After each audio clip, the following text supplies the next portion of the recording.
Bu da taklasızlardan arkadaş. Gelir, dalar, gider. Ama oynamıyor ama güzel dalıyor. Bizim de çok işimize yarıyor yani. Yavruları onunla eğitiyoruz.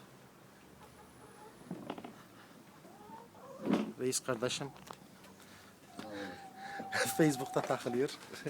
Ali Baba. Lan gene mi gittin? Yürü.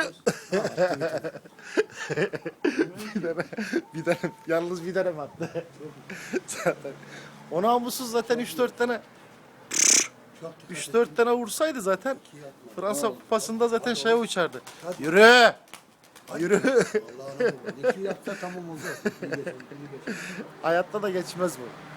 Bunun artık bunun hiç üçü geçtiğini görmedim. Dalışa bak, dalışa bak, dalışa bak. Yürü!